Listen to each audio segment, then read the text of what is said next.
যা গরম পড়েছে, আমাদের কারেন্ট চলে গেলে এটাই শেষ ভরসা। আর আমাদের এখানে তো একটু পাতা নড়লেই কারেন্ট চলে যাবে। আর সামনে তো জামাই ষষ্ঠী ছিল, তখন আমার মনে ছিল না যে এটা একটু কালার করা যাবে। এতদিনে আমার মনে হয়েছে যে এটা একটু পড়ে আছে, কেমন যেন লাগছে, তাই এটাকে একটু কালার করে নতুনভাবে সাজিয়ে তুলি। আর আমাকে অনেকজন কমেন্ট করেছো, মেসেজ করেছো যে জামাই ষষ্ঠী স্পেশাল কোনো কিছু ছবি পোস্ট করলে না, কি ব্যাপার। আমার কি বিয়ে হয়েছে তাই জামাই ষষ্ঠী স্পেশাল কোনো ছবি পোস্ট করব বরের সাথে? আমার তো বিয়েই হয়নি, আর আমার তো কোনো দিদিও নেই যে আমার জিজুর জামাই ষষ্ঠী দেবে আমার মা, আমি সেই ছবি পোস্ট করব যে আমার দিদির জামাই ষষ্ঠী, ফার্স্ট জামাই ষষ্ঠী। তাই তোমরা কিভাবে বলো যে জামাই ষষ্ঠী স্পেশাল ছবি চাই? যাই হোক, ওইসব বাদ দাও, আমার এখন বিয়ে হয়নি তাই জামাই ষষ্ঠী ফষ্ঠী আমার জন্য নয়।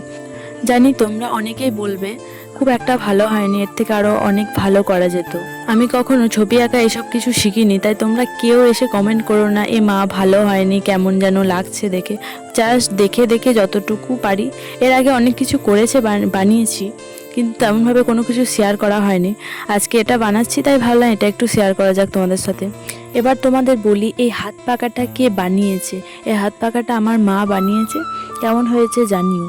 সব থেকে আসল ব্যাপার হলো এই হাত পাখাটা বানানো। এখনকার দিনে সবাই ঠিকঠাক বানাতেও পারবে না, আগেকার দিনের মানুষ এগুলো শিখেছে বলেই পারছে।